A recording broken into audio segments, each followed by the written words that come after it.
Right. Hi students, welcome to the platform of e-Gurukul and Dr. Bhatia Medical Coaching Institute. I am Dr. Ramyasree, your Obgyn Guru. Right. So I'll be discussing mainly the gynecology revision in this session. I'll be discussing mainly the gynecological revision now. Right. So I think another 10-15 minutes. Hi students, welcome to the platform. In another 10 to 15 minutes, I think match will also finish. So, okay, let us start and start discussing about gynec. I already did one video where I have discussed OBS, entire OBS in 2 hours. That's also you will find it as mission one shot revision. So you can go through that video where you will be learning in the about the OBS. Okay. So what's happening in the match? Currently, they have to do only 20 runs and it's only some 37 overs or 38 overs. When I started the session, I think by now it would have got over also match. So basically, we are not winning. Yes, मुझे भी बहुत दुख हुआ match देख के, but sometimes things are not as favorable as we think, but it's okay. Right. So let's start. The session will be for 2 hours.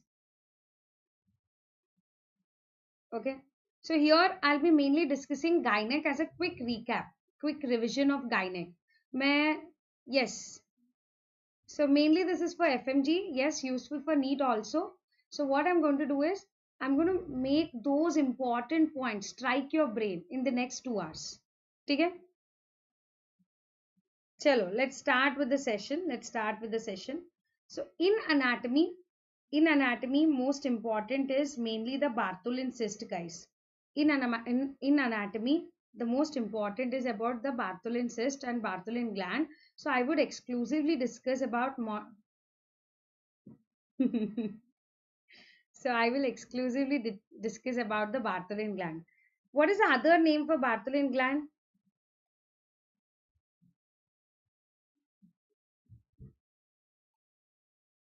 What is the other name for Bartholin gland? So Bartholin gland is also called as greater vestibular gland. Bartholin gland is also called as greater vestibular gland. This was asked as a question for you people. So Bartholin gland is also called as greater vestibular gland. This lies in the superficial perineal pouch. This lies in superficial perineal pouch.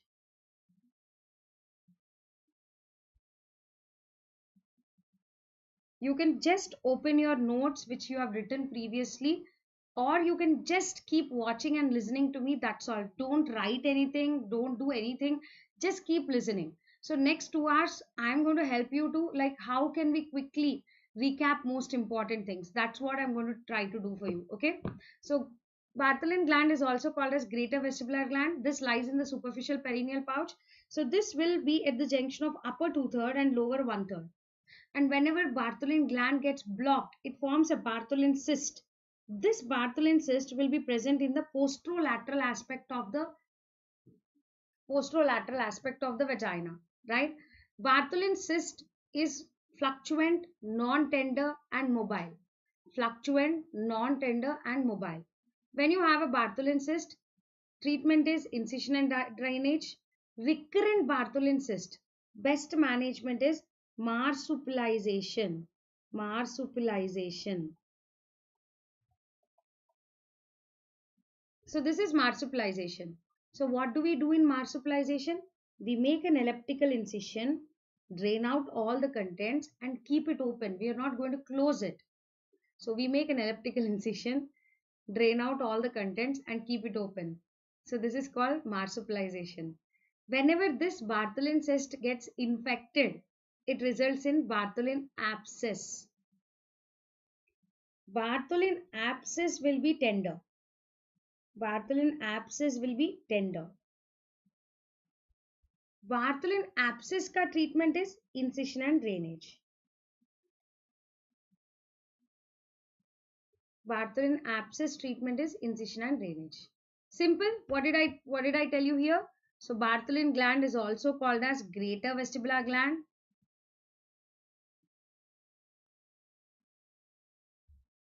Bartholin gland is also called as greater vestibular gland.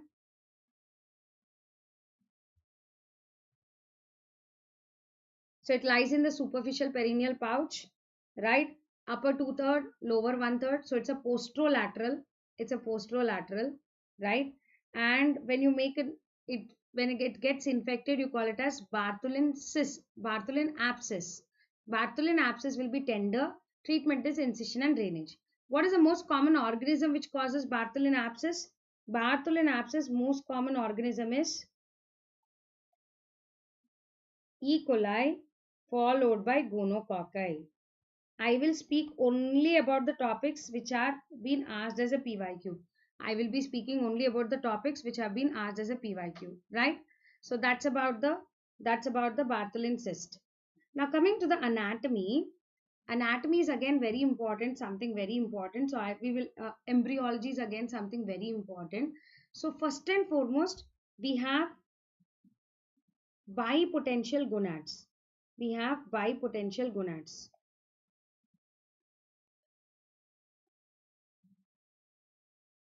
At 5 weeks. That is, it is not decided whether it will become testis or ovary. Who will decide whether this will become testis or ovary? This bipotential gonads, whether it will become testis or ovary, is mainly decided by the SRY gene located on short arm of Y chromosome.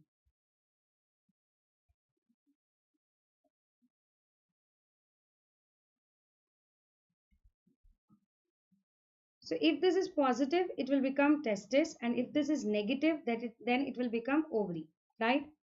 So testis again has two types of cells. So whether it is testis or ovary, it is mainly decided by the SRY gene located on short arm of Y chromosome. So testis has two cells, Leydig cells and Sertoli cells. There was a question ki what does Leydig cell secrete? Leydig cell secrete testosterone.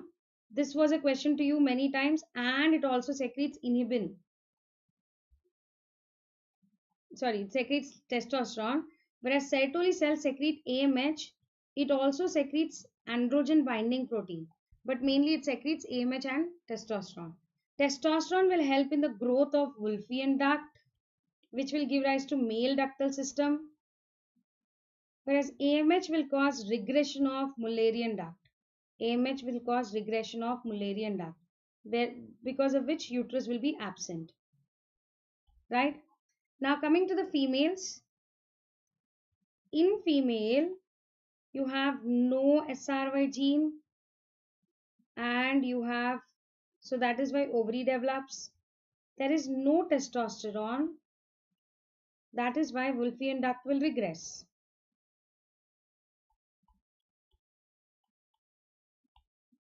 There is no AMH, that is why uterus will grow. So there will be two Mullerian ducts, and these two Mullerian ducts will grow. And these two Mullerian ducts grow, so they will have formation,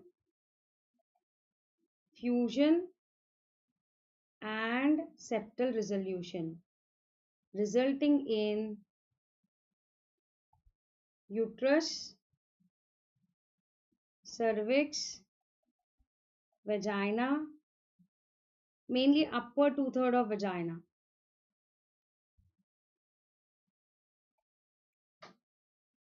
and ovary. Sorry, ovary develops from the gonadal ridge and the fallopian tube. That's about the how is the female genital tract is developing. So in female genital tract, you don't have AMH. That is why Mullerian duct will grow. And it will give rise to uterus, cervix, vagina, and upper two-third, and the fallopian tube, right? Okay, now next, external genitalia. The development of external genitalia is also neutral. What is the hormone which decides what will be the external genitalia developing? The hormone which decides what will be the external genitalia developing is dihydrotestosterone. If dihydrotestosterone is positive, if dihydrotestosterone is positive, it will result in male external genitalia. If dihydrotestosterone is negative, it will result in female external genitalia. Right? So these are some of the important points which you should know. So what will develop into what? You can just have a quick look here. So genital tubercle in females will give rise to clitoris, whereas in males it will give rise to glans penis. Genital tubercle in females will give rise to clitoris, whereas in males it will give rise to glans penis. Urogenital fold or genital folds will give rise to labia minora in the females, whereas floor of penile urethra in the males. So labioscrotal swelling, labia or the swelling, genital swelling will give rise to labia majora in females, scrotum in males. So that's the important points about embryology. So who will decide what will be the gonad which develops? The gonad which will develop is decided mainly by the SRY gene located on short arm of Y chromosome. Whether Wolffian duct will develop or not is mainly decided by the testosterone. Whether uterus will be present or not is decided by the AMH. Next, external genitalia will be male or female is decided by dihydrotestosterone. The question which you got was, what are the hormones released from which cells? Leydig cells will secrete testosterone. Sertoli cells will secrete AMH, androgen binding protein, and inhibin also. Okay? Right. The female ductal system requires three things: formation, fusion, septal resolution. Whenever you have the problem in formation or fusion or septal resolution, it will result in Mullerian anomalies. It will result in Mullerian anomalies. I want you to remember all the Mullerian anomalies with the mnemonic of mud, be sad. Bacha fill in the mud and he's sad. Okay? I want you to concentrate full-fledged the next 2 hours with me. I can assure you that I'm going to recap. Just don't bother the speed or what it is. I want you to just be attentive for the next 2 hours. I can tell you that in the next 2 hours I'll help you to complete the entire gynae. So I want you to just be with me for the next 2 hours. Okay? So I think by now we have lost the match.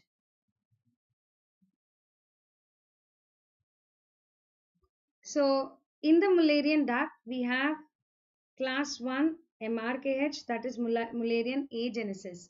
Complete absence of the uterus. Complete absence of the uterus. Second one is unicornuate uterus, where one horn is present and one horn is absent. MRKH mein there is absence of uterus, cervix. Very good evening, Abhishek. I'm fine. I hope you are also fine. So MRKH mein there will be absence of uterus, cervix, upper 2/3 of vagina,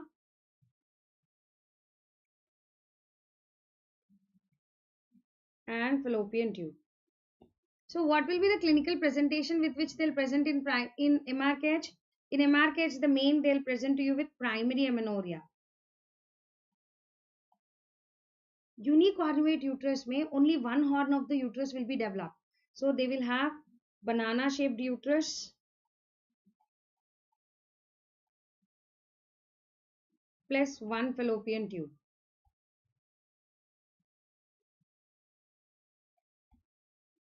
Third, didelphys. Didelphys, there are two horns. There are two ducts which are formed, but those two ducts won't fuse. So didelphys will have failure of fusion. First two are formation defects. Next two are fusion defects. So didelphys mein you will have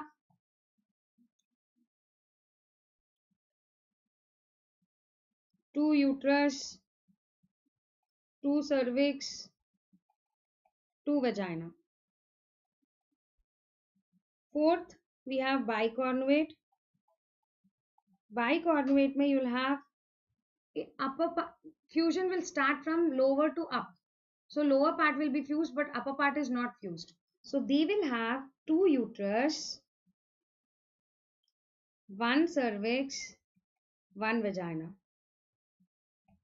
After that are the septal resolution defects. So they have both fused, but the septum which is present in between, that has not resolved. So septate arcuate is considered to be normal nowadays. Seventh one, we have in utero exposure to diethylstilbestrol. Among all these, most common uterine anomaly is septate.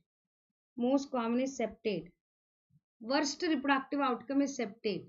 Infertility is also seen with septate. सब कुछ septate. In utero exposure to diethylstilbestrol, this can cause. This has been asked as a question for NEET PG. So I have seen so many times NEET PG questions repeat to you. So in utero exposure to diethylstilbestrol, this can lead to clear cell adenocarcinoma of the vagina.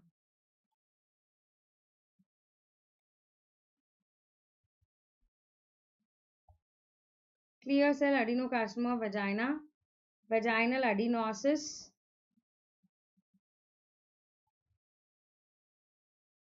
clear cell adenocarcinoma of vagina, vaginal adenosis, many more, but these are the most important. How will you identify all the Mullerian abnormalities? How will you identify all the Mullerian abnormalities?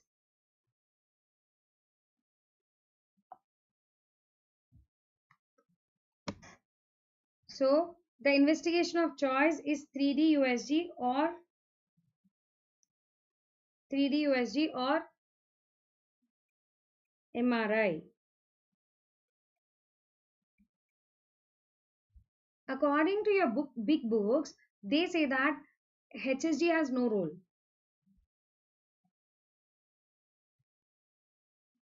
Yes. So it is 3D USG or MRI. Now in 3D USG or MRI and HSG has no role. But do you know what is this instrument? You got as an MCQ, what is this instrument? Can you tell me what is this instrument?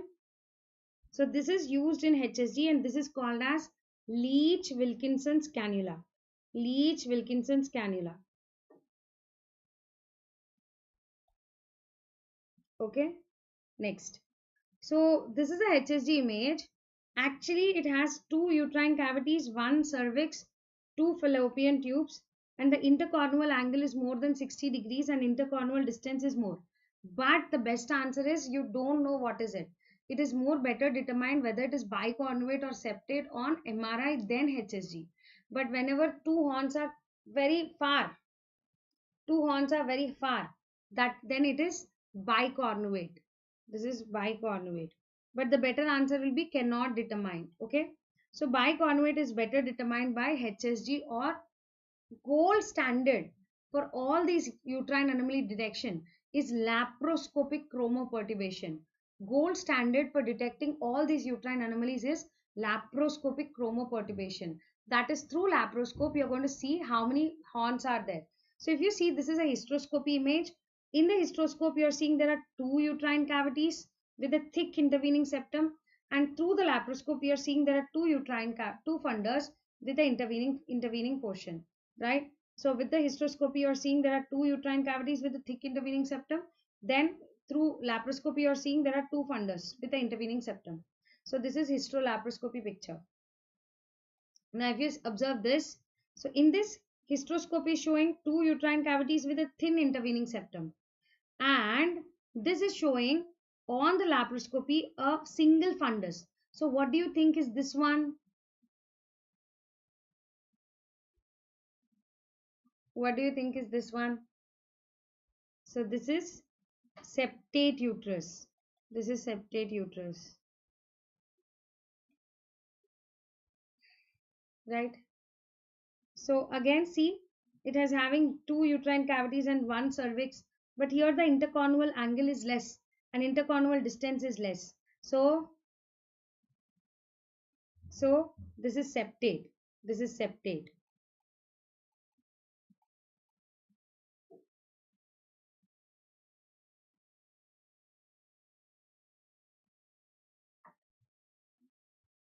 Right? Now this one, what do you think is this one?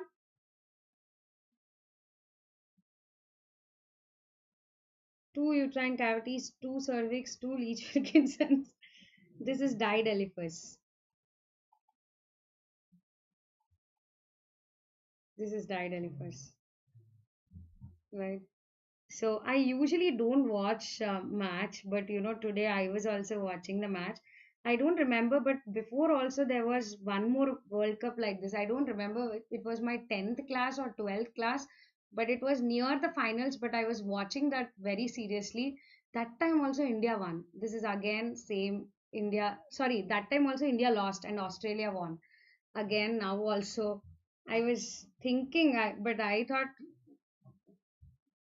very bad and very sad. Can't help it. Let's come out of that pain through this gynec revision.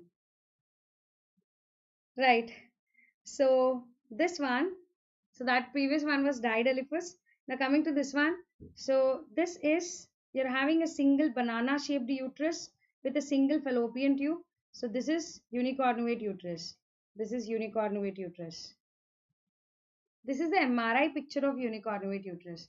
These images can come in the exam. These images already came in exam for you people. Okay, right? So coming to the treatment, again, treatment also has been asked as an exam question. So usually you people think this topic is not asked, but you people got so many times this topic. So I want you people to know this topic, okay? So at least whatever I'm speaking now, if you know that much, more than enough, okay? So the management, mainly we will treat them because of the recurrent abortions. Mainly you'll treat them for recurrent abortions. And what do we do for recurrent abortions? Yeah, it was my 10th class exam. So recurrent abortions, so the medial half of the uterus will be removed and then you close it back. So this is done for didelphys or biconjugate uterus. So in didelphys or biconjugate may the medial half of the uterus is removed and then you close it back. Okay. So for didelphys and for biconjugate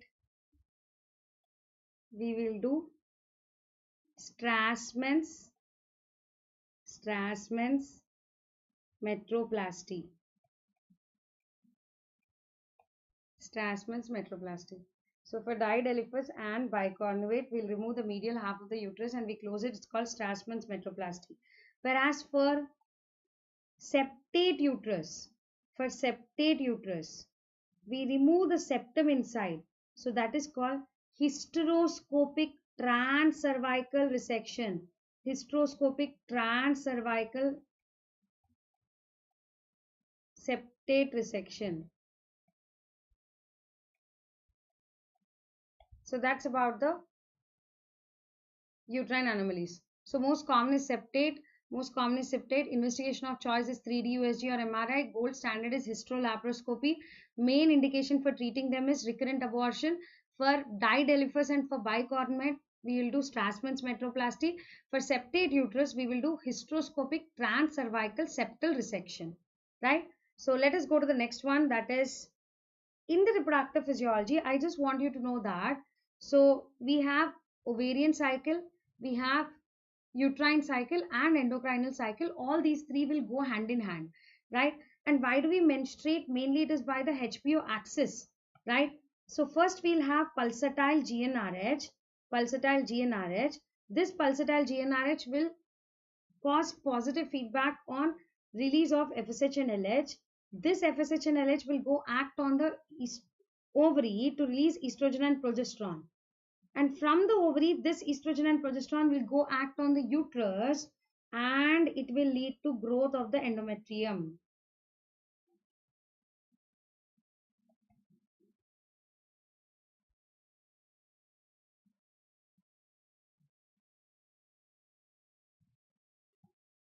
So HPO uterine axis, HPO uterine axis.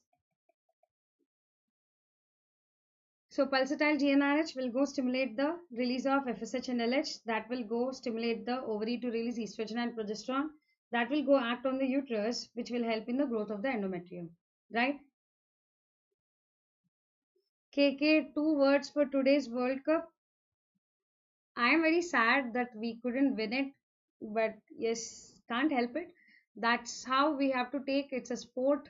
So let's move forward. There will be next sport coming up next year.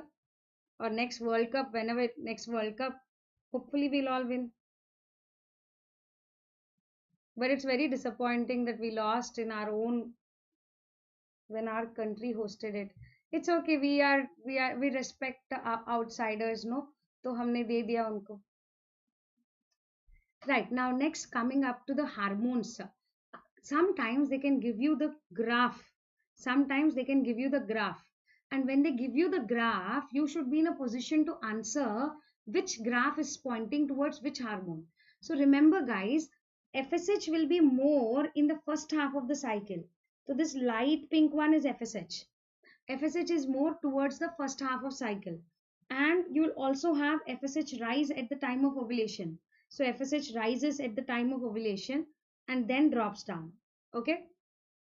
Next, estrogen. Estrogen rises twice, guys. So there will be two peaks of estrogen. Estrogen will rise 2 times. There will be two peaks of estrogen.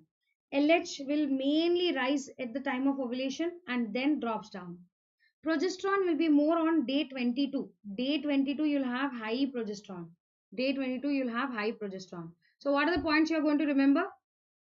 What are the points you're going to remember? So FSH is more in the first half.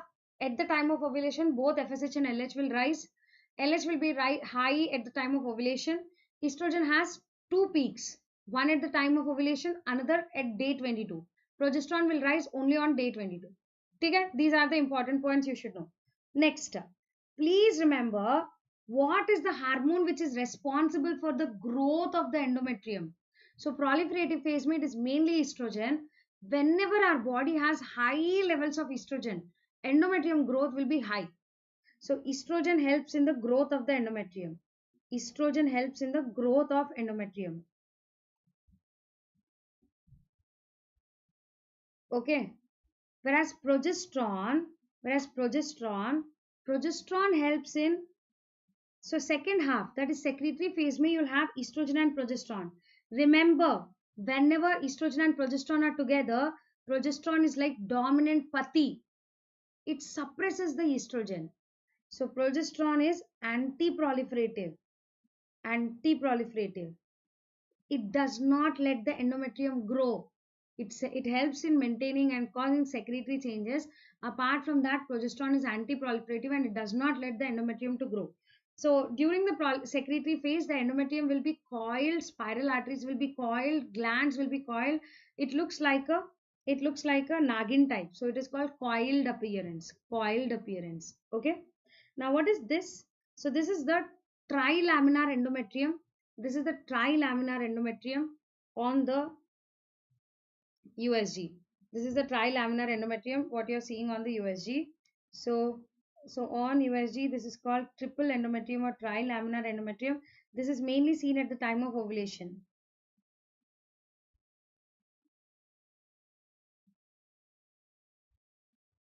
This is mainly seen at the time of ovulation. Okay, right. Now, those are the important points which you should be knowing regarding the reproductive physiology. So always remember that estrogen, the estrogen helps in the proliferation of endometrium, whereas progesterone helps in the suppression of the endometrium or the anti-proliferative effect. So whenever we take OCPs, our OCPs, so who is the villain for endometrial cancers? Who is the villain for endometrial cancer? Estrogen is the villain for endometrial cancer. And what will act as a protective for endometrial cancer? Combined oral contraceptive pills can act as protective for endometrial cancer. So OCPs are protective, whereas high estrogenic state can cause endometrial cancer. Now, any deviation from the normal bleeding, is called as abnormal uterine bleeding. All the causes for abnormal uterine bleeding are mainly divided into palm coin classification. That is polyp, adenomyosis, leiomyoma. Leiomyoma is also called as fibroid. Malignancy or hyperplasia, coagulopathies, ovulatory dysfunction, endometrial and iatrogenic and not defined. So all the causes for the abnormal uterine bleeding are divided into palm coin classification. Polyp, adenomyosis, leiomyoma, malignancy and hyperplasia, Coagulopathies, ovulatory dysfunction, endometrial, iatrogenic and not defined. Remember guys, whenever somebody has bleeding for more than 8 days or more than 80 ml, it is called as heavy menstrual bleeding. Most common cause of heavy menstrual bleeding in puberty is immature HPO axis, or anovulation. Our HPO axis won't develop immediately. It takes some 3 years to become proper and ovulation to start. So most common cause of heavy menstrual bleeding in reproductive age group is pregnancy related complications. Pregnancy related complications. Okay. Most common cause of heavy menstrual bleeding in premenopausal or postmenopausal is again anovulation. Here immature HPO axis is the most common cause in puberty. So you will do CBC and you'll also do coagulation profile, because coagulation disorders can also be acting as a cause for the heavy menstrual bleeding in the puberty menorrhagia. Reproductive age में please do UPT first and then USG. Whereas premenopausal or postmenopausal, you have to must to do endometrial biopsy. Endometrial biopsy. I repeat, I want you to understand these important points. Most common cause of heavy menstrual bleeding in puberty age group is immature HPO axis. So it is because of that is leading to anovulation and heavy bleeding. So you have to do complete blood picture. It can also be associated with coagulation disorder. So you'll do coagulation profile. Reproductive age group, it is mainly pregnancy related complications. So you'll do UPT and USG. Whereas again in premenopausal or postmenopausal, it is anovulation, but it can also be due to endometrial hyperplasias and cancers. So that is why pre and postmenopausal you will definitely do endometrial biopsy. Okay. So next, coming to amenorrhea. What do you mean by amenorrhea? Amenorrhea means absence of menstruation. Amenorrhea means absence of menstruation. So in the absence of secondary sexual characteristics, no menses till age 13 years. In the presence of secondary sexual characteristics, no menses till age 15 years. No menstruation after 3 years of attaining secondary sexual characteristics, or no menses by 14 years with excess growth of hair,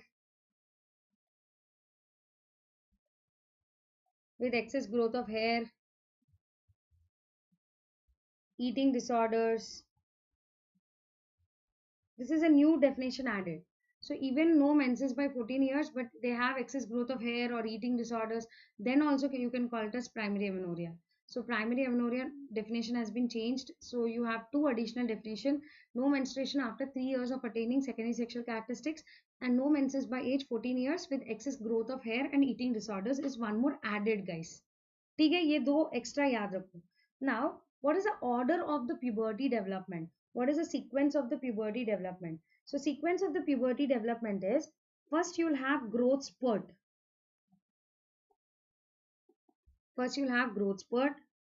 After the growth spurt, next will be breast development.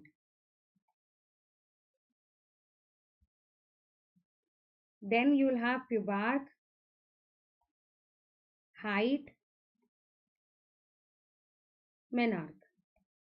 So this is the order for the puberty development. So growth spurt, breast development, pubarch, height and menarche. So you can remember it as gross BPH in males.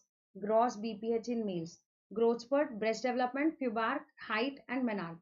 So gross BPH in males. Okay? So this gross BPH in males, so usually breast development, pubarch and all will occur 10.5 years and menarche will occur by 12.5. So after 2 years, menstruation will begin after secondary sexual characteristics. But what is the definition of primary amenorrhea? After 3 years of secondary sexual characteristics, if no menstruation, then you can call it as amenorrhea. Okay. So first, false primary amenorrhea or cryptomenorrhea mein, the HPO axis is intact, but the menstrual blood is not able to come out. So it's an outflow tract obstruction. You can have most common causes imperforate hymen. Another cause is transverse vaginal septum. So imperforate hymen mein, as the as the you will see tense bluish bulging hymen, tense bluish bulging hymen, and there will be a swelling throughout the vagina, right? So menstrual blood is accumulated behind, so they will present you with primary amenorrhea. Imperforate hymen will present you with primary amenorrhea plus cyclical pain abdomen, cyclical pain abdomen,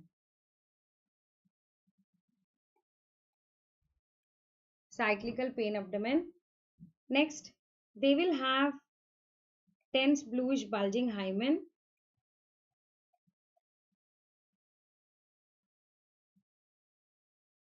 The secondary sexual characteristics will be well developed. What is the treatment for imperforate hymen?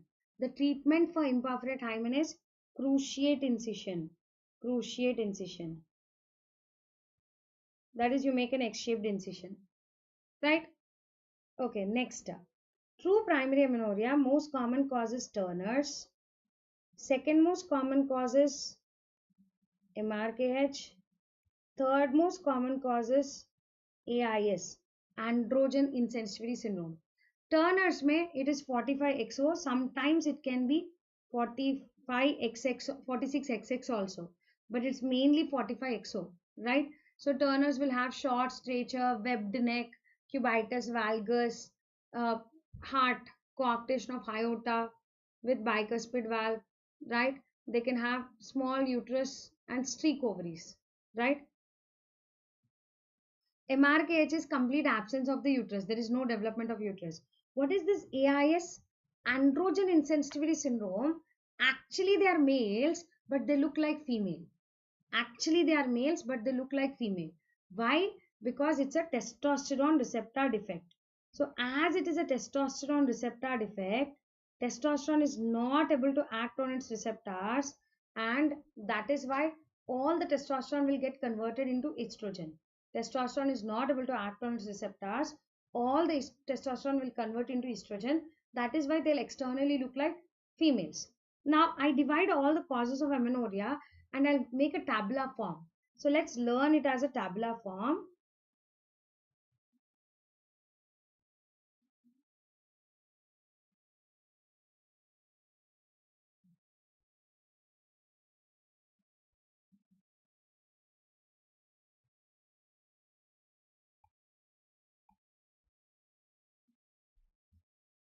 Starting with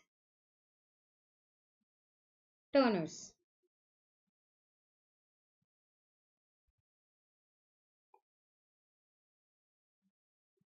So Turner's karyotype is 45XO.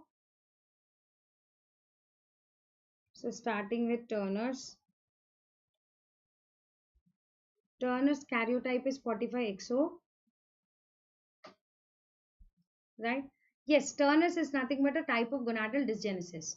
So it is 45XO. So secondary sexual characteristics. So Turner's may secondary sexual characteristics are absent. That is why they'll have a flat chest with widely spaced nipples. Uterus present. External genitalia will be female. External genitalia will be female. So what is the treatment for patient with Turner's? So treatment for the patients with Turner's is hormone replacement therapy with estrogen and progesterone. Hormone replacement therapy with estrogen and progesterone. Can they have their own genetic child? No, they cannot have their own genetic child. They have to go for adoption. Okay, right. Next, coming to the second most common, MRKH. MRKH is absence of uterus. So they are 46XY, XX. Secondary sexual characteristics are well developed because ovary is present. So here the gonad, it is streak gonad. Here the gonad will be ovary. Ovary is well developed, right? So secondary sexual characteristics are present. But here uterus is absent. External genitalia will be female. When you go back last minute, if you revise this, more than enough, right? So MRKH may we have to do vaginoplasty. She can have her own genetic child by surrogacy. So they have to go for surrogacy. Next we have AIS. AIS is 46XY. Secondary sexual characteristics. So here the gonads are testes, but the testes from the gonads, testosterone from the gonads will develop into estrogen. So that is why secondary sexual characteristics are present. So breast will be developed, but axillary and pubic hair are absent. Axillary and pubic hair absent. Uterus will be absent. External genitalia will be female. So they will look like a beautiful females. They're actually males, but they look beautiful females. So we have to do vaginoplasty for these patients also, and they have to go for adoption. They have to go for adoption. Next syndrome which I want you people to know is Kalaman syndrome. Kalaman syndrome is 46XY. This is due to GnRH mutation of the hormone which codes for the GnRH neurons. So there is no GnRH and there is no olfactory placodes. So they have anosmia. Any primary amenorrhea with anosmia, remember it is Kalaman's. No GnRH. So no FSHLH, no FSHLH, no estrogen progesterone. So secondary sexual characteristics will be present or absent, guys. Secondary sexual characteristics are absent, not developed. Uterus present. External genitalia female, gonad is ovary. Here it is all due to deficiency of GnRH. So you can give injection pulsatile GnRH.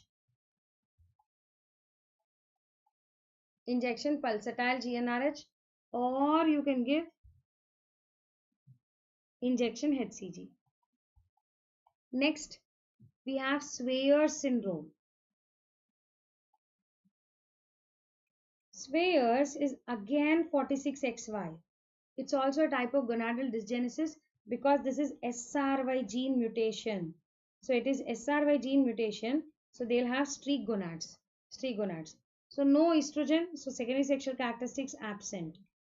Uterus will be present. External genitalia will be female. Gonad will be dysgenetic. Streak gonads.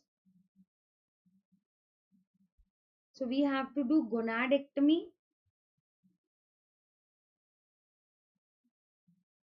and we have to do hormone replacement therapy with estrogen and progesterone. So that's about all the causes of primary amenorrhea. In a simple table I have discussed. If you can revise this table before going to the exam and you have to apply this back in the questions, then you will be able to answer awesome. तो ये table आपके दिमाग में print होना चाहिए. ये table आपके दिमाग में प्रिंट होना चाहिए. You should be very precise when you are learning, guys. So let's see whether you can apply what you have learned here. 19-year-old patient complains of primary amenorrhea. She has well-developed breast and pubic hair, but on examination there is absence of uterus and vagina. The likely diagnosis is well-developed breast and pubic hair means secondary sexual characteristics are present, but uterus is absent. So let's go back to the table and see what was the combination where uterus is absent but secondary sexual characteristics are present. So there were two things where uterus is absent but secondary sexual characteristics are positive. That is MRKH and AIS. Now between MRKH and AIS, the better answer will be as the pubic hair is also present. It cannot be AIS. So this will be MRKH. The other name for MRKH is Mullerian agenesis. Understood, guys? 16-year-old girl with blind vagina and absent uterus presents to you. The investigation you would like to do first is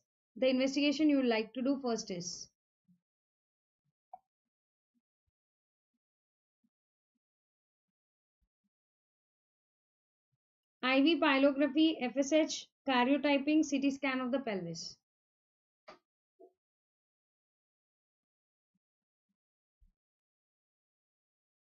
So absent uterus, it can be MRKH or it can be AIS. There are many other conditions like 5-alpha reductase deficiency and all.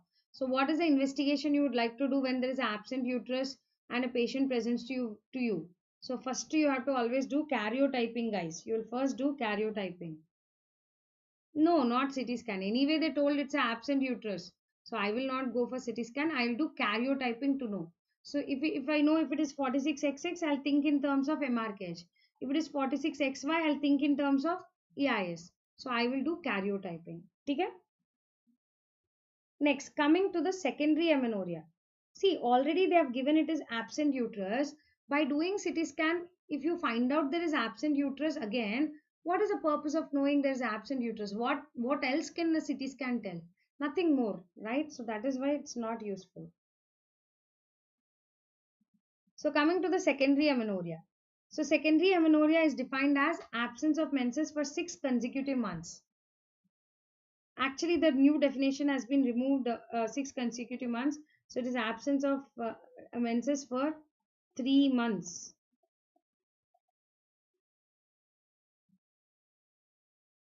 In a female who had previously regular cycles. So secondary amenorrhea is defined as absence of menses for 3 months in a female who previously had regular cycles. So pregnancy is the most common cause of secondary amenorrhea. Pregnancy. Okay, so I have a query here. Why not we remove gonads in Turners? Gonads in Turners, they don't cause any harm. There are two conditions where we have to do gonadectomy. One is AIS and another is Swayers. Wherever it is 46XY, but gonads are there and they are looking like females. There you have to do gonadectomy because they have the risk of turning into malignancy.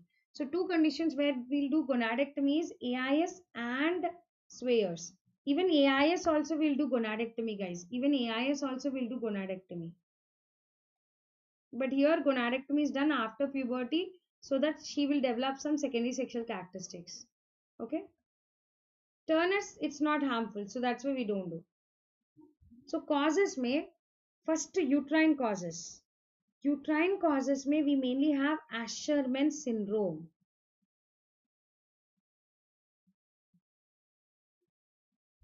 So what is this Asherman syndrome? So Asherman syndrome is, so what is this? In uterine causes, we have Asherman syndrome. So Asherman syndrome, what happens is there is adhesion of the anterior and posterior wall of the uterus because of the damage to stratum basal layer. So it is the adhesion of anterior and posterior wall of the uterus.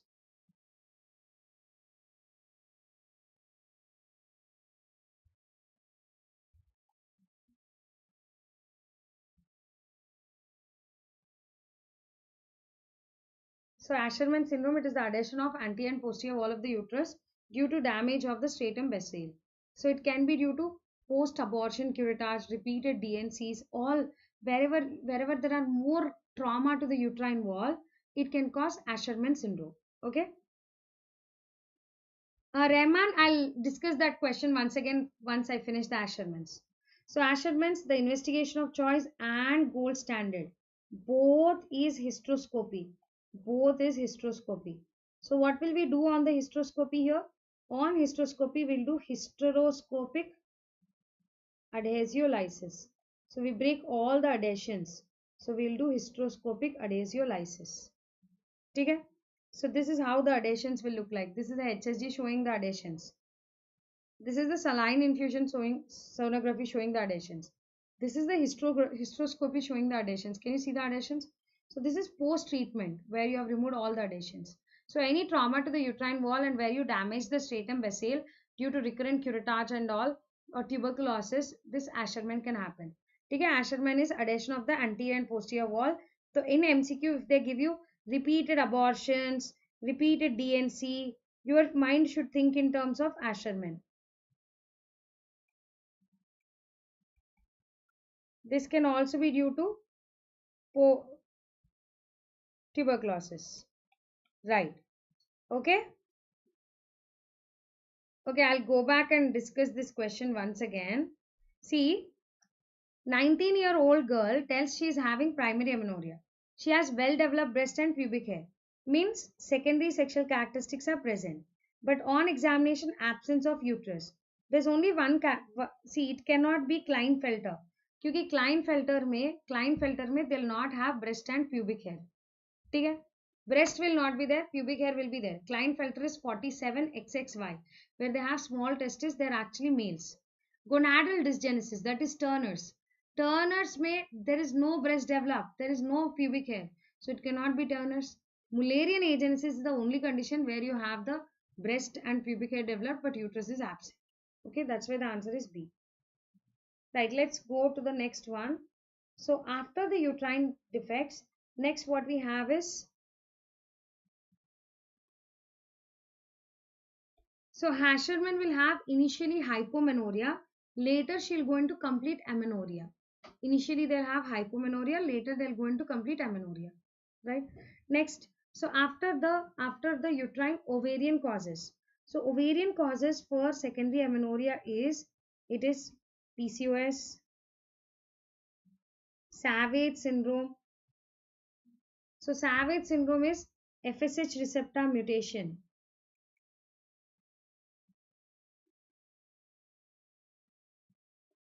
Premature ovarian failure, chemo or radiotherapy.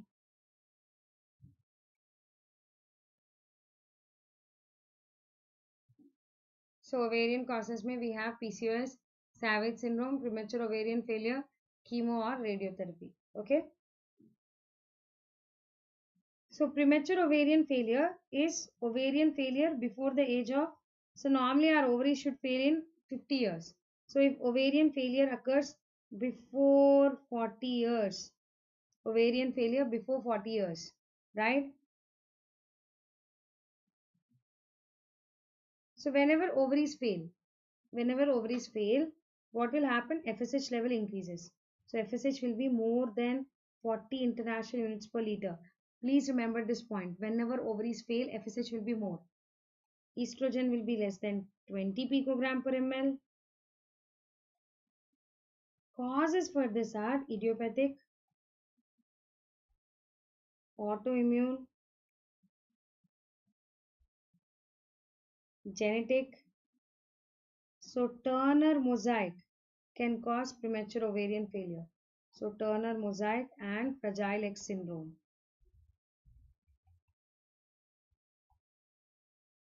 So idiopathic, autoimmune, genetic.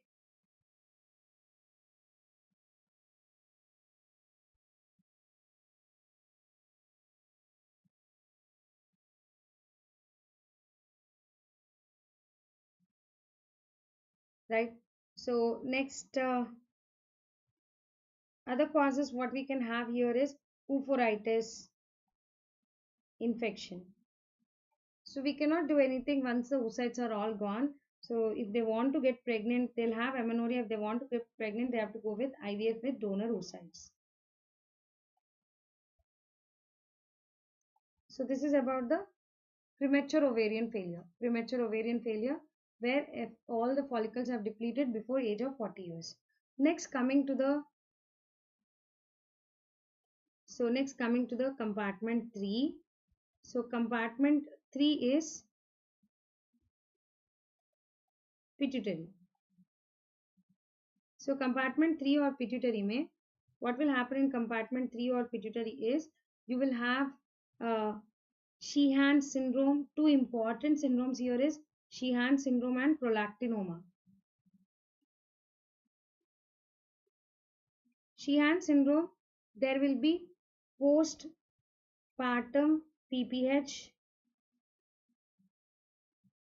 causing pituitary necrosis.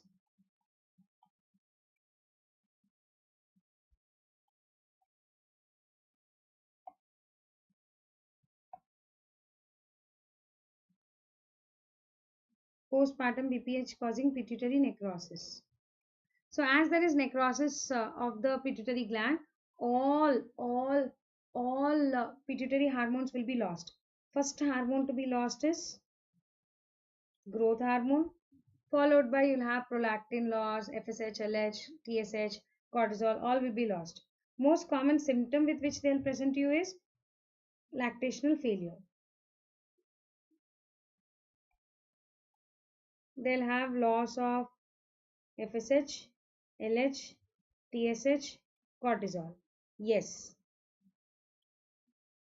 So it is postpartum PPH causing pituitary necrosis. Postpartum PPH causing pituitary necrosis. ठीक है? Prolactinoma. Prolactinoma can be micro or macroadenoma.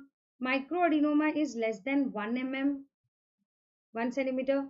Macroadenoma is more than 1 centimeter. This macroadenoma can cause pressure symptoms and it can press on the optic chiasma and cause bitemporal hemianopia.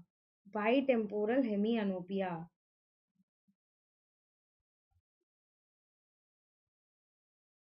Right? So next, micro or macroadenoma. The classical triad of prolactinoma is they'll have amenorrhea, galactorrhea, and decreased libido. You will do serum prolactin fasting level. If it is more than 30 nanogram per ml, do the TSH because most of the time it is associated with hypothyroidism. If serum prolactin is more than 150 to 200, that is when you have to do MRI. Drug of choice for both macro and macroadenoma is cabergoline. Drug of choice in infertility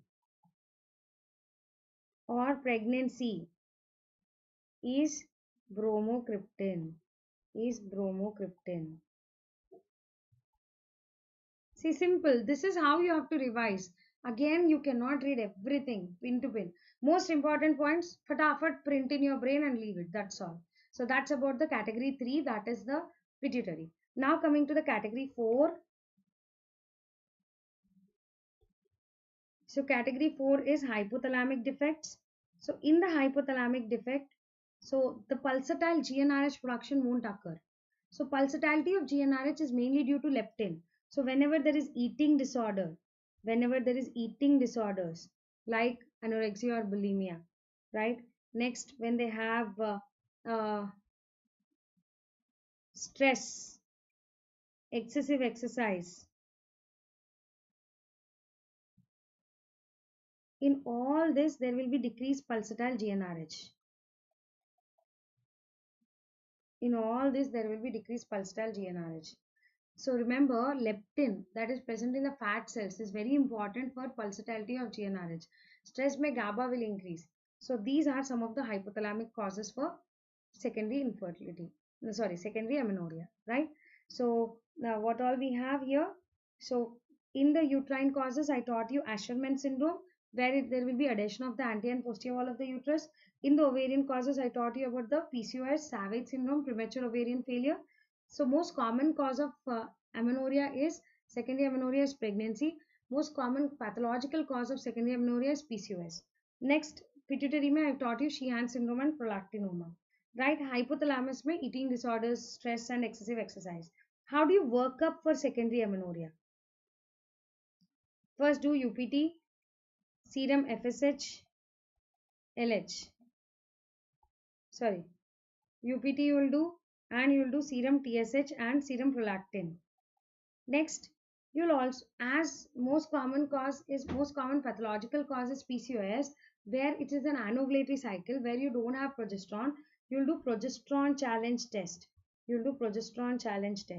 So in the progesterone challenge test, you will give progesterone for 5 days and withdraw. If there is no bleeding, then it is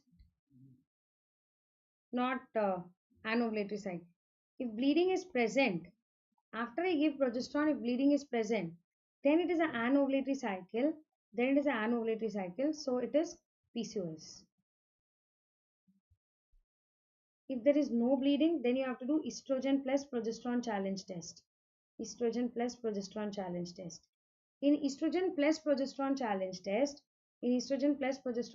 test, we give estrogen for 21 days and we give progesterone for last 10 days and withdraw. If there is still no bleeding, it means I have given estrogen and progesterone from outside, but the body is not, the end organ is not responding to the estrogen and progesterone. So I have given from outside, but it is not responding. So what is this? This is Asherman. If she responds, it means she is having deficiency of estrogen. And how will I identify this deficiency of estrogen? By measuring serum FSH. ठीक है? अगर FSH is low, हमेशा remember, if FSH is less than 5, it is hypothalamo-pituitary failure. Can you name any hypothalamo-pituitary failure which you have learned now? Like Sheehan's. If it is more than 40 international units, FSH high means always remember ovarian failure. Ovarian failure. So this is a workup for secondary amenorrhea. I'll repeat this once again. So first you do UPT, TSH, prolactin and then progesterone challenge test. These all are first tests. When I give 5 days of progesterone and I withdraw, she doesn't bleed. It is not an ovulatory cycle. She bleeds after giving progesterone. It is an ovulatory cycle. Probably PCOS. Do ultrasound. After if she didn't bleed, then I'll do progesterone, estrogen plus progesterone challenge test. I'll give estrogen for 21 days, progesterone for last 10 days and withdraw. Then if she is still not bleeding, it is Asherman. If she bleeds, then it is serum FSH. If it is less than 5, it is hypothalamo-pituitary. If it is more than 40, it is ovarian failure. Okay?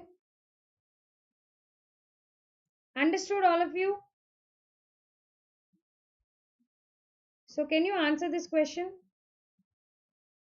Secondary amenorrhea after abortion due to intrauterine adhesion is seen in uterine inertia, imperforate hymen, biconjugate uterus, Asherman syndrome.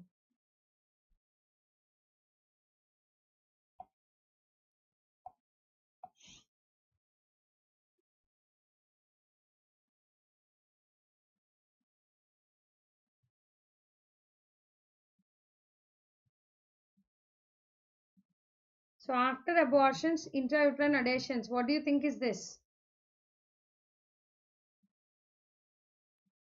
Very good. After abortion, intrauterine adhesions is Asherman syndrome. Asherman syndrome, right? So now coming to PCOS. PCOS is the most common endocrine disorders in the reproductive age group. It is the commonest cause of anovulatory infertility and it is a treatable cause of infertility.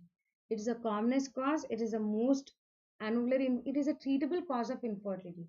I just want you to understand why do we have PCOS. I just want you to understand why do we have PCOS.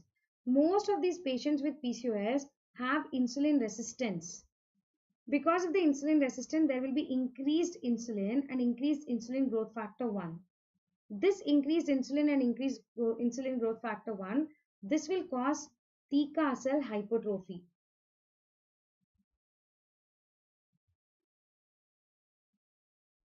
This theca cell hypertrophy will cause increased testosterone. This testosterone will now go into the ovary and gets converted into increased estradiol. Some of the testosterone will go into the fat cells and there it gets converted into estrone. In the fat cells, it gets converted into estrone. Now, whether it is ovary or fat cells, there is hyperestrogenic state. This high estrogen, this will cause positive feedback on LH and it will cause negative feedback on FSH. Because it is causing positive feedback on LH, it is again causing theca cell hypertrophy. Because it is causing negative feedback on FSH, it will lead to atresia of the follicles. That is why they won't FSH is very much important for the follicular growth. But as there is no FSH, that is why the follicles won't grow. So for the treatment also you have to give FSH. That's the main thing. So as insulin is one of the biggest villain here, treatment may we give metformin. Treatment may we give metformin. As hyperestrogenic state is the biggest villain. And this hyperestrogenic state conversion is in the fat cells. That is by what is another important thing which we'll tell for the management of PCOS weight loss. Understood? This image, if you get in the exam, you should not afford to lose the mark. What is this classical appearance, what you're seeing here? So this is called string of pearl appearance, string of pearl appearance, and this will be present peripherally arranged follicles. You will have peripherally arranged follicles throughout the ovary. So it's called string of pearl appearance. Okay. See, this is also string of pearl appearance, right? What is this? This again has come in the NEET, FMG, so many times it comes. So this blackish mark which you see here, this is called as acanthosis nigricans, and this acanthosis nigricans is an indicator of insulin resistance, right? So how do we diagnose PCOS? Mainly by Rotterdam's criteria. So mainly by Rotterdam's criteria. So what is that Rotterdam's criteria? In the Rotterdam's criteria, at least 2 out of 3 should be present.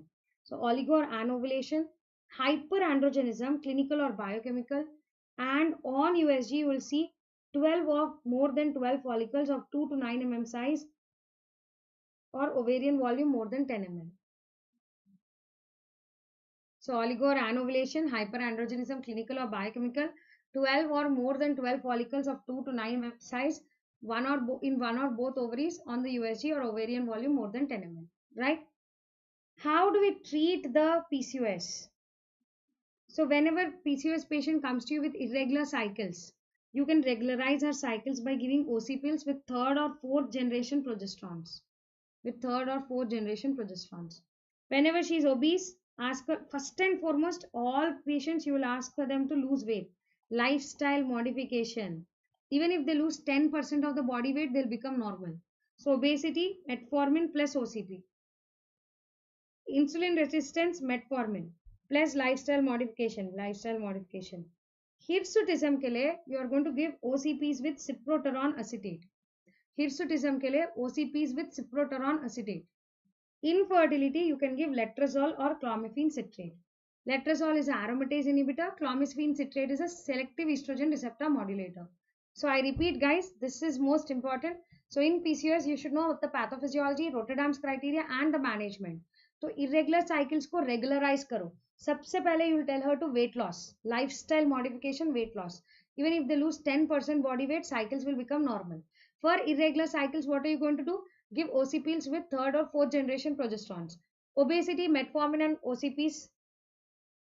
Insulin resistance, metformin. Another drug for insulin resistance is myoinositol. Next, for hirsutism, OCPs containing cyproterone acetate. For infertility, letrozole and clomiphene citrate. For infertility, the last resort what we have is this coagulation of the ovarian wall. This is called laparoscopic ovarian drilling. Ovaries of the PCOS will be large and bulky and white color. Remember, so it's called oyster shell ovaries. So that's about the PCOS. Next, coming to infertility. So what do you mean by infertility? Infertility means is defined as inability to conceive in spite of 1 year of regular unprotected intercourse.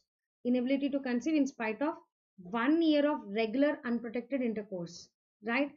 Infertility may both male and female you should investigate. It is not that only female should get investigated.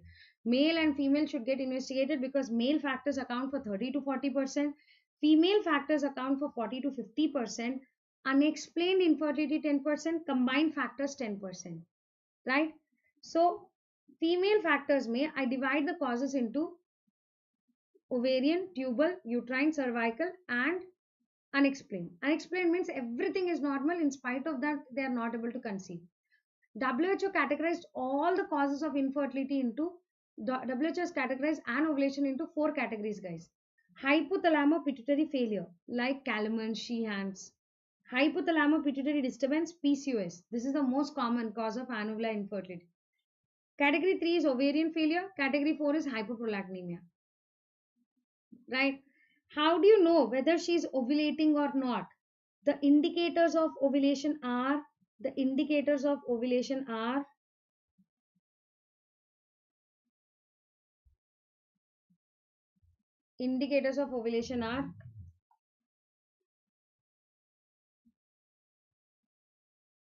you have to check the direct indicator, indirect indicators, Conclusive indicator. Conclusive is when they get pregnant.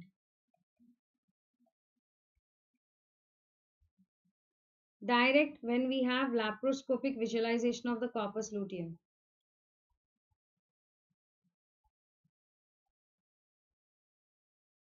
Indirect, they'll have regular cycles. Indirect, they'll have regular cycles.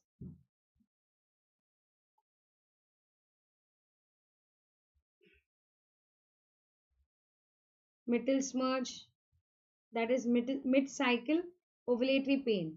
Mid-cycle ovulatory pain. PMS, just before cycles we go crazy. Premenstrual syndrome. Primary dysmenorrhea, pain due to the menstrual cycles, which will be present only on the first day. That's called primary spasmodic dysmenorrhea. All these are indicators of ovulation. Next, cervical mucus changes. Cervical mucus changes. Under the influence of estrogen, cervical mucus will be thin, copious, can be stretched between two fingers.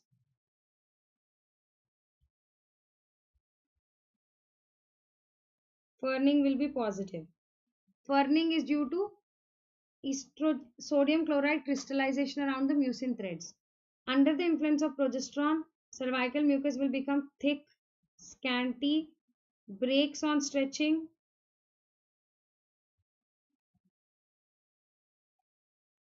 Furning absent.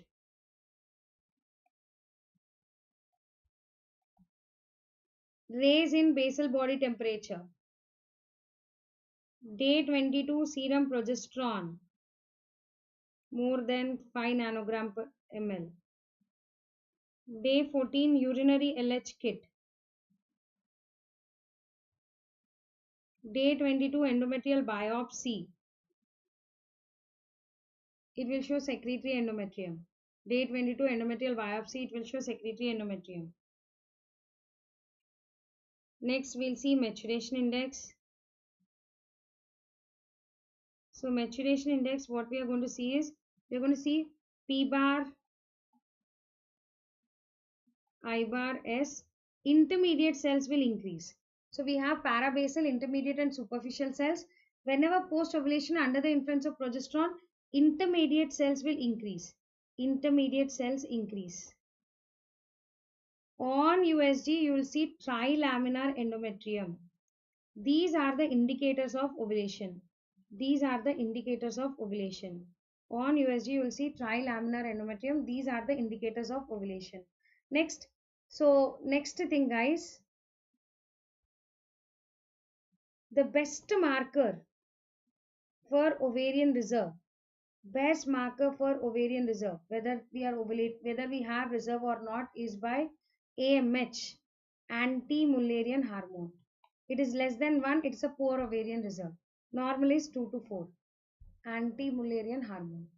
So we have to give ovulation induction drugs. Main 3 ovulation induction drugs are letrozole, clomiphene citrate, gonadotrophins. Gonadotrophin. Letrozole, clomiphene citrate, gonadotrophins. When you give ovulation induction drugs, this is the question which has come to you in the exam. A patient treated for infertility with clomiphene citrate presents with sudden onset of abdominal pain and distension with ascites. The probable cause is uterine rupture, ectopic pregnancy, multiple pregnancy, hyperstimulation of the ovary.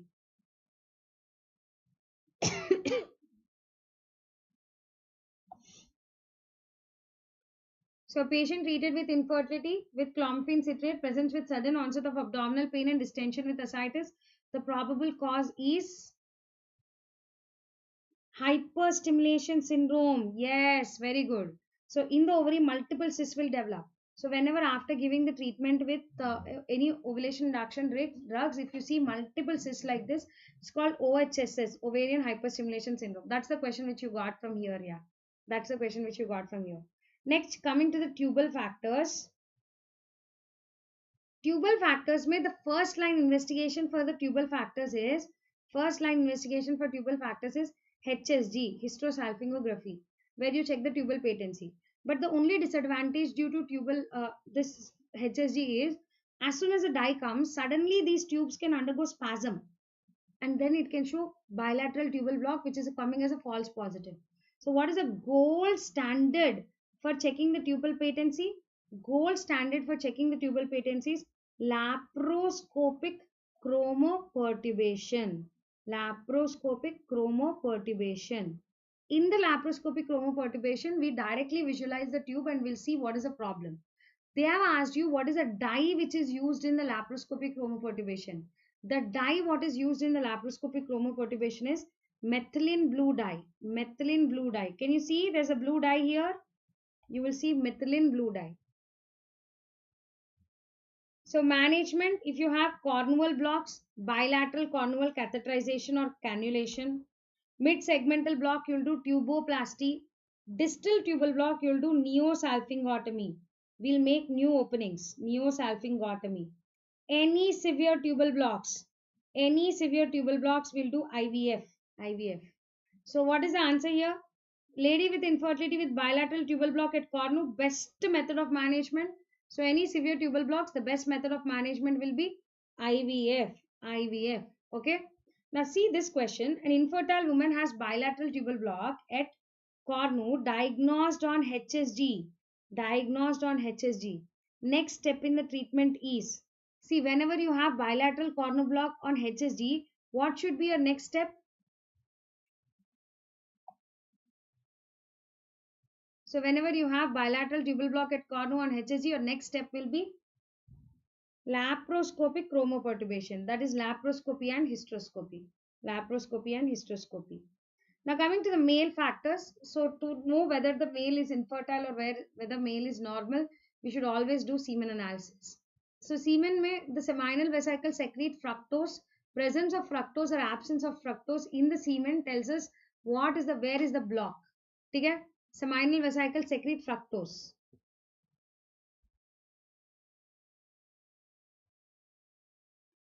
Semen analysis, what I am teaching you is as per 2020, guys. The minimum volume should be 1.4 ml or more. pH should be 7.2 or more. Count 15 million. Motility 42% or more. Progressive motility 30% or more. आगे बढ़ रहे हैं. Vitality is 54% or more. Morphology should be 4%. This should be remembered by you all. ठीक है? Leukocyte should be less than 1 million per ml. Round cell should be less than 5 million. Agglutination should be less than 10%. This you have to by heart. Please go through it once again. ठीक है? Aspermia means complete absence of semen. Azoospermia means only sperm count is not there. 0 sperm count. Asthenospermia, motility is less than 40%. Oligozoospermia, count less than 15 million. Teratospermia, morphology less than 4%. Okay. So whenever count is less, you can go for giving multivitamins or clomiphene citrate. When it is azoospermia, what you have to do is you can do the microscopic study where you will check for the pus cells and culture, right? If fructose content in the seminal fluid is absent, then it is congenital absence of seminal vesicles or partial duct obstruction. Whenever it is congenital absence of, yes, first investigation in infertile couple is semen analysis. This has been asked as a question. Very good, KK. Correct. So congenital, kabhi bhi fructose is absent, it is congenital absence of seminal vesicles or partial duct obstruction. Hormonal study में you check the testosterone levels, FSH levels. If testosterone is low, it is a hypothalamo-pituitary or Leydig cells not functioning. You can give injection HCG. If FSH is high, it is testicular failure. It can be Klinefelter syndrome. Go for adoption or go for artificial insemination donor. If FSH levels are normal, do testicular biopsy. If spermatogenesis is present, then you can reconstruct it. Spermatogenesis is absent, then you have to go for donor sperm. If FSH is low, it means it is hypogonadotrophism, that is Calamen's. Give injection HCG. Did you understand? So if HCG is high, serum FSH is high,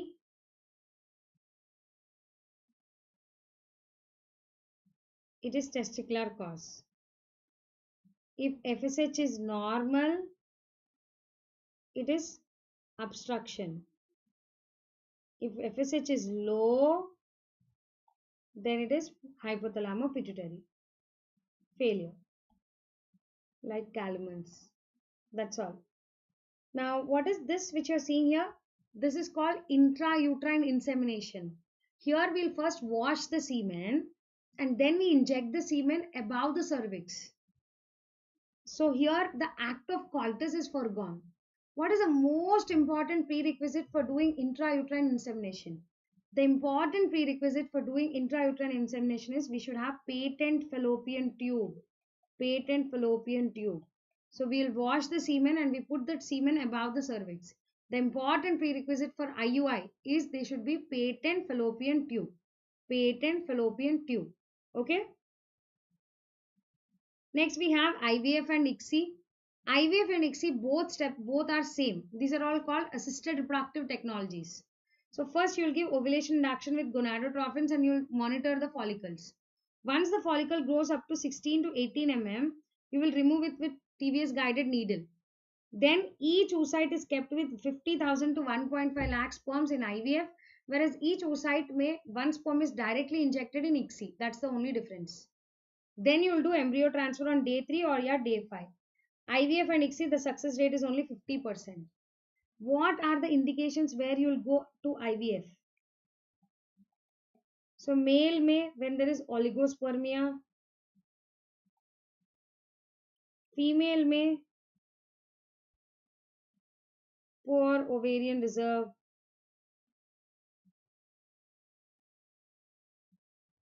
severe tubal blocks, severe endometriosis,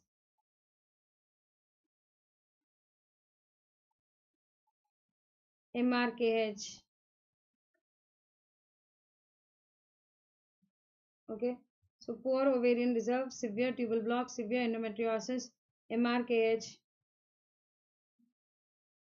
genetic disorders, right? So these are some of the causes, and one more is unexplained infertility, where you don't know what is the reason for infertility. So unexplained infertility. Okay, so these are the reasons. ICSI, you'll do severe oligoasthenoteratospermia, azoospermia, and repeated fertilization failures. Repeated fertilization failures. Okay? That's about the infertility. That's about the infertility. So this is the ICSI, where you're injecting one sperm directly into the oocyte. Where you're injecting one sperm directly into the oocyte. Okay?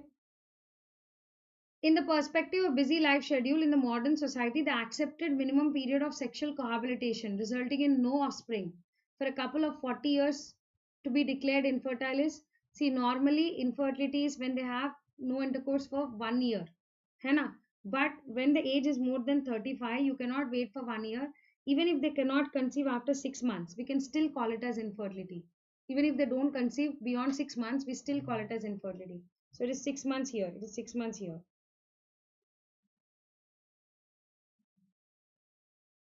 So now we'll go to the endometriosis, guys. So endometriosis is presence of functioning endometrium outside the uterus. Presence of functioning endometrium outside the uterus. Presence of functioning endometrium outside the uterus. All high estrogenic states like nulliparity, late childbirth, late marriage, genetic factors, any obstruction to the outflow tract can act as a risk factor for endometriosis. Pathogenesis, why does it go back? The most acceptable theory for endometriosis, why it is going back, is Sampson's retrograde menstruation. Sampson's retrograde menstruation. Now guys, this will be helpful only when you use it as a last minute revision. It is not your primary reading. This session is not for your primary reading, it is for your last minute revision. So don't use this as a primary reading. First, you have already done one reading or two reading, this will be helpful. Okay? Clinical picture, there is a triad symptoms. You got a question on this. What is a predominant symptom of endometriosis? Remember, presence of functioning endometrium outside the uterus is endometriosis. Presence of functioning endometrium inside the uterus into myometrium is called adenomyosis. Whether it is adenomyosis or endometriosis, the predominant symptom is pain, that is congestive dysmenorrhea. So I remember the symptoms as dance India dance. So there will be dysmenorrhea, that is severe pain, infertility, and dyspareunia. Dysmenorrhea, yes. Dysmenorrhea, infertility, dyspareunia. And this dysmenorrhea is congestive dysmenorrhea. It's also called as progressive dysmenorrhea or triple dysmenorrhea. This is the consistent symptom or predominant symptom.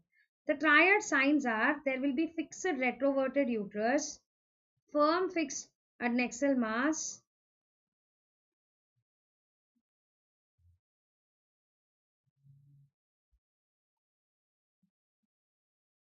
fixed retroverted uterus, firm fixed adnexal mass, and nodules in the pouch of Douglas. The first line and gold standard both are laparoscopy. Laparoscopy mein you will see early lesions like red dots, late lesions like petechiae. There can be complete adhesions like this.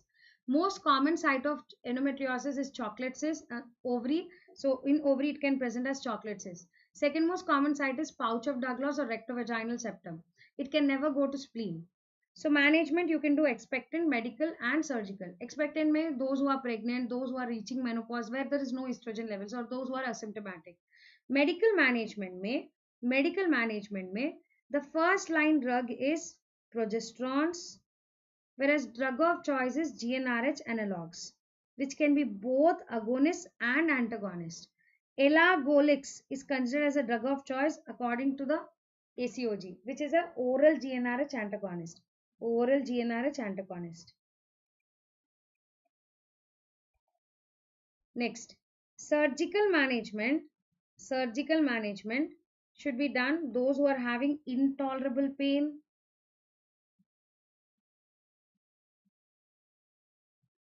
intolerable pain. Boli, so did you try to diagnose what is the problem, why you're not able to answer the questions?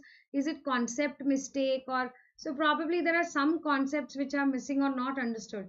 You can always message me any concepts which you didn't understand or any questions which you couldn't answer, so that you can correct it. You can message me, right? So whatever questions you have answered wrong, please send me so that I'll help you. 2-3 questions, if I help you, you'll understand how to correct it back. Okay, Boli? So there will be intolerable pain when bowel and bladder is involved.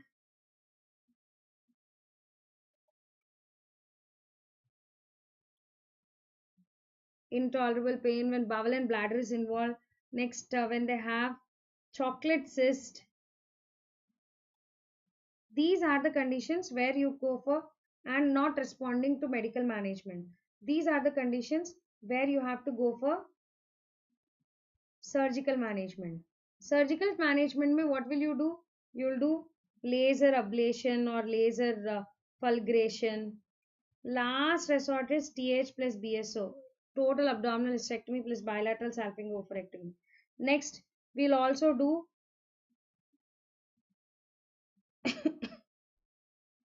LUNA, laparoscopic uterine nerve ablation. For chocolate cyst, if the cyst size is less than 3 centimeters, patient willing to conceive, cyst size less than 3 centimeters, cyst aspiration, and coagulation of cyst wall.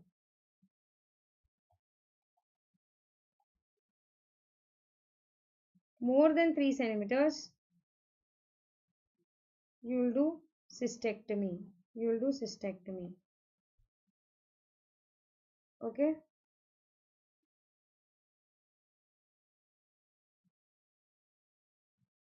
The patient not willing to conceive.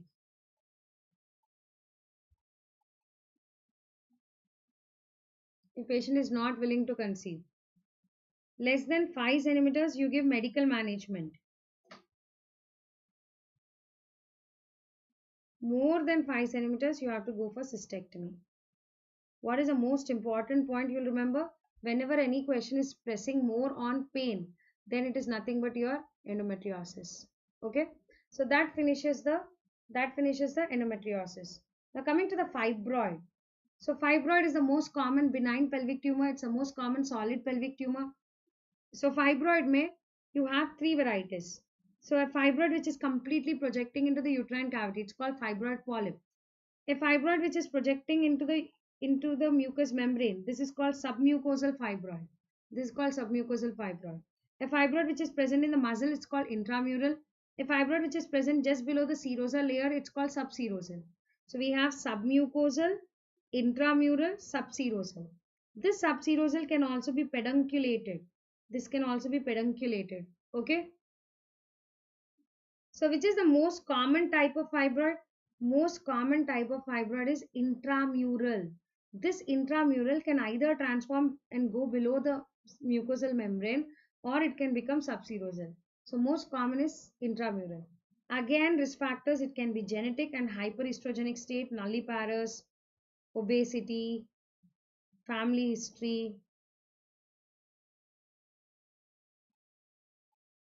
right?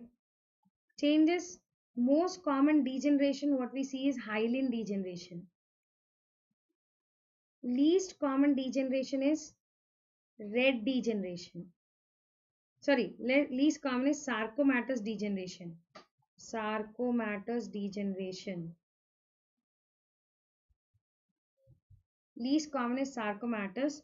Most common degeneration in pregnancy is red degeneration in second trimester. Treatment for red degeneration is analgesics and antipyretics. Analgesics and antipyretics. Clinical picture, more than 50% are asymptomatic. Submucosal fibroid mainly will have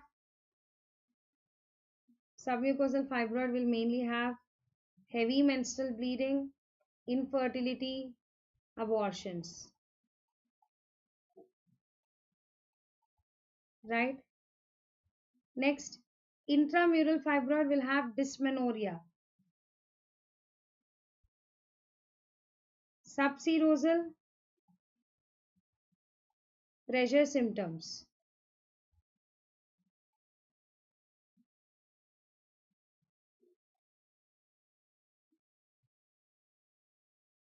Subserosal, pressure symptoms.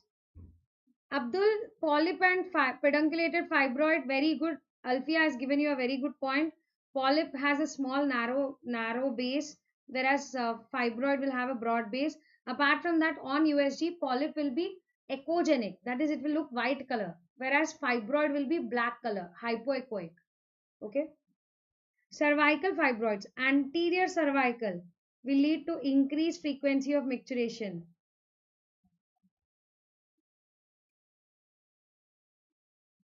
Posterior and central cervical, these will lead to retention of urine and difficulty in defecation. Retention in urine and difficulty in defecation. So this is a fibroid which is a central cervical fibroid. This is also described as lantern on dome of St. Paul Cathedral. This is the fibroid which is a dome. So lantern on dome of St. Paul Cathedral. Okay? Investigation of choice is USG. So we are seeing the USG here. So management, we have different management for asymptomatic fibroids and symptomatic fibroids. So management mainly depends on whether it is symptomatic or asymptomatic. So I'll just show you the management.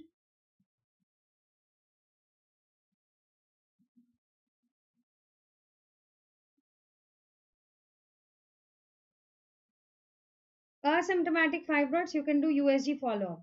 But asymptomatic fibroids also, in some fibroids will remove. So that is,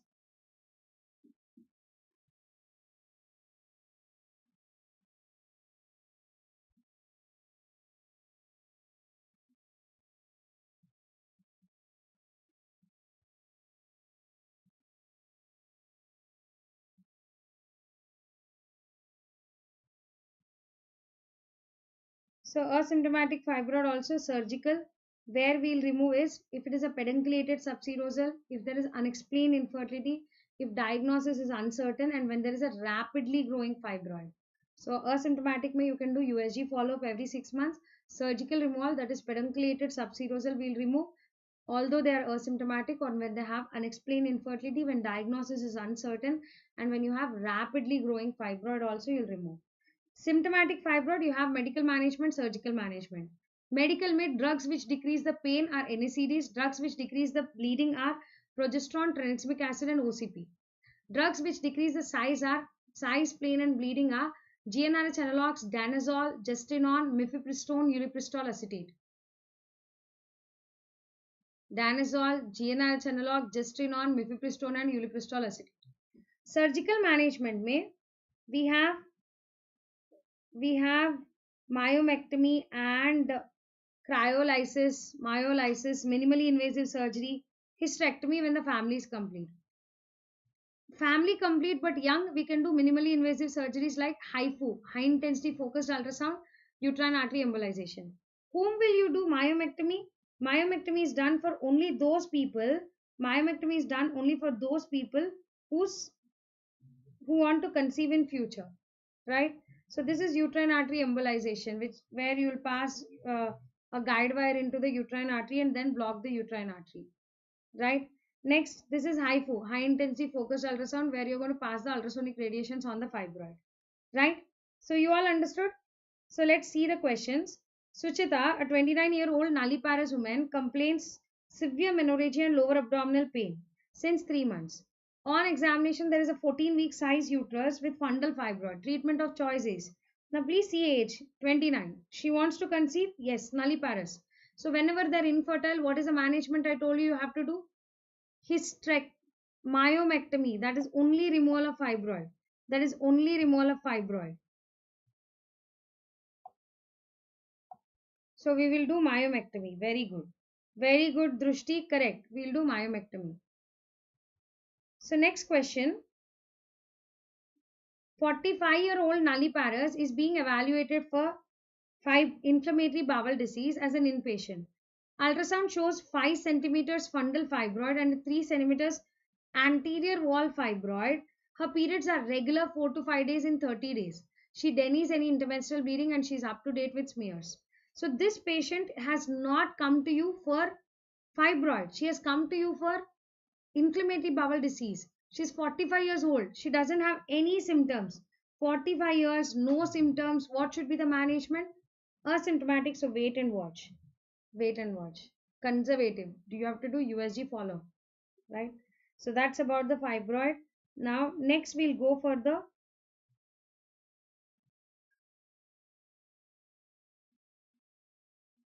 prolapse. So prolapse is where you have the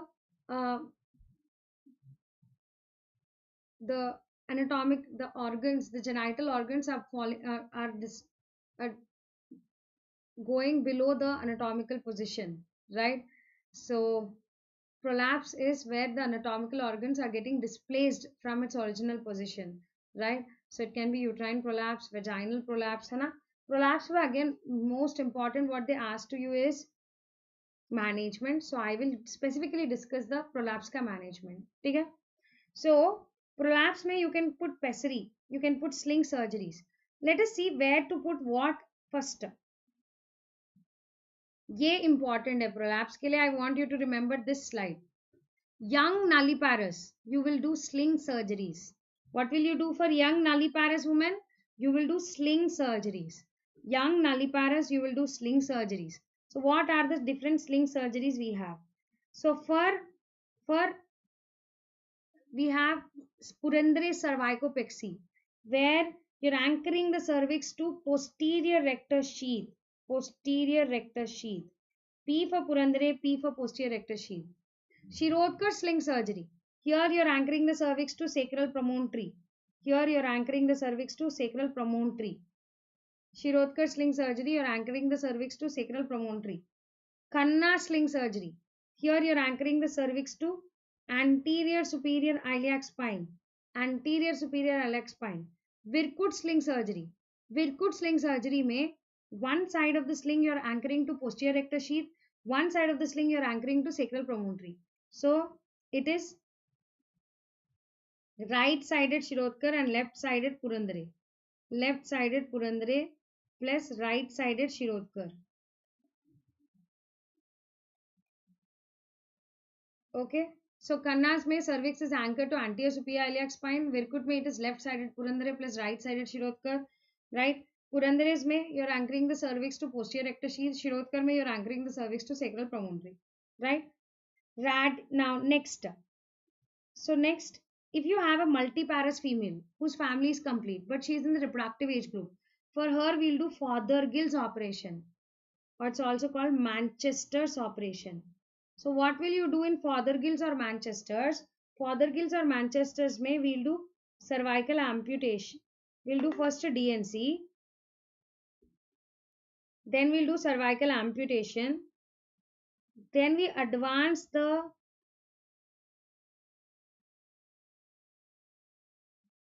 cardinal ligaments in front of cervix. You advance the cardinal ligaments in front of cervix.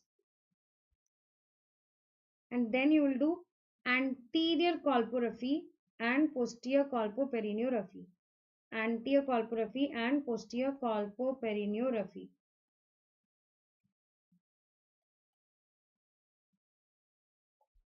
Okay. So multiparous female, family complete, reproductive age group 30 to 40 years, you will do Fothergill's or Manchester's operation. Multiparous, elderly, family complete, remove the uterus, vaginal hysterectomy. Very elderly, 80-90 years, who is unfit for major surgeries. For her, first you will try with pessary. If that fails, you will do Leafold's colpoclesis. What is this Leafold's colpoclesis? You obliterate the anterior and posterior walls of the vagina. You push the entire uterus inside and you obliterate the anterior and posterior walls of the vagina. I repeat, young nulliparous may sling surgeries, multiparous female whose family is complete, reproductive age group Fothergill's or Manchester, multiparous family complete, elderly, vaginal hysterectomy, very elderly, 80-90 years, who is unfit for major surgeries. Pessary followed by Leafold's colpoclesis.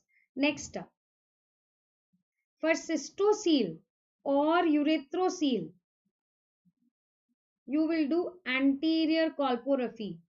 Anterior colporrhaphy. For cystocele or urethrocoele, you will do anterior colporrhaphy. For rectocele, you will do posterior colpoperineorrhaphy.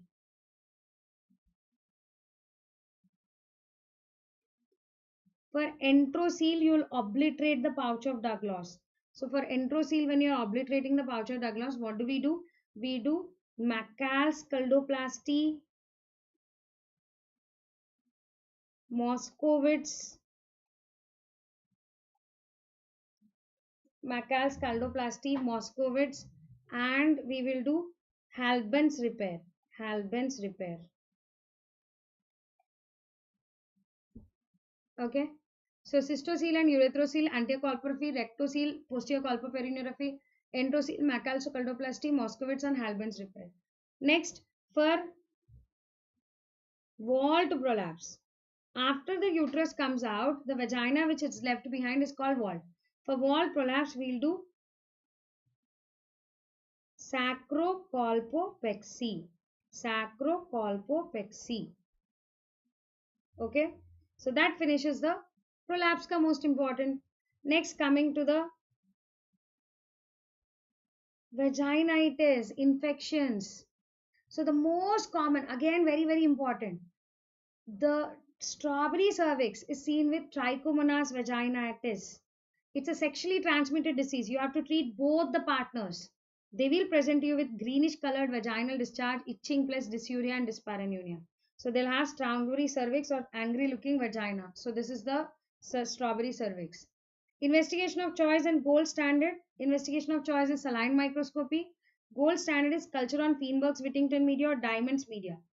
Drug of choice is metronidazole, both in pregnancy and non-pregnant state. So again, I repeat, Trichomonas vaginitis is caused by Trichomonas vaginalis. It's a sexually transmitted disease. Treat both the partners. Greenish colored vaginal discharge. There will be itching and dysuria and dyspareunia. So you will see strawberry cervix. You will see strawberry cervix.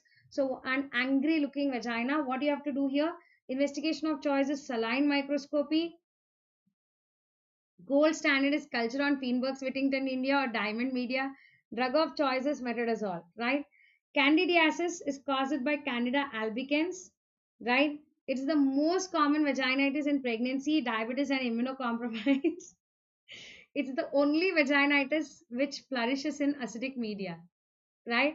And here it will show curdy white discharge. Curdy white discharge या paneer like discharge. Curdy white discharge या paneer like discharge. Investigation of choice is saline microscopy. Pseudohyphae is also seen. Gold standard is culture on sabroids agar. Drug of choice is fluconazole. Drug of choice is fluconazole, right? Bacterial vaginosis. See, this is the appearance of the candida on the pap smear. This is called sheikh kebab appearance. So they will be like that pseudohyphae. On that, the vaginal epithelial cells are wound around. Bacterial vaginosis is due to alteration of the microflora of vagina. It's mainly due to bad bacteria increasing and good bacteria decreasing.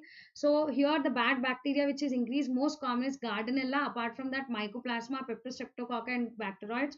So here you'll have no itching. That is why this is vaginosis. So you'll have dirty white malodorous discharge, sometimes grey also. Amsel's criteria is very important. So you'll have dirty white foul smelling discharge, pH more than 4.5. When you put 10% coH, you'll see fishy odor. That's called whiff test positive. Clue cells are positive. That is Nugent scoring is separate. That is bacteria attached to vaginal epithelial cells. Drug of choice is metronidazole 500 milligrams BD. So in both pregnancy and non-pregnant state. So that's about the important things which you have in the gynec. I've covered everything except oncology. I have already done oncology in the same telegram in the same YouTube. Just check rapid revision of CA cervix, rapid revision of CIN. It is there. It's just 10 minutes, 10 minutes video. Please watch them, hardly 10 minutes. And do me a favor, also go through the mission one shot OBS ka revision. You will have 2 hours full OBS finished there, right? So I hope you all enjoyed the session and you learned from this gynec quick recap. Oncology, I'm not covering in this, so I've finished the rest of the gynec, right? So this 2 hours, if you can dedicate, you can finish the gynec, all important points which are mostly asked in the exam. So thank you so much, guys. Be positive, keep reading, keep a target of 200 so that you will reach to the 150, right? So all the best, all my best wishes to you, all my prayers to you. So this cells, what you're seeing here, this is the candida. This is the bacterial vaginosis clue cell, that is bacteria attached to vaginal epithelial cells. Now what is this? This is the actinomyces, that is cotton woolly spots, where you're seeing the all cotton wool like coming out. Actinomyces is most common organism seen with IUCD users. Okay. Thank you so much, guys. Good night. Sweet dreams.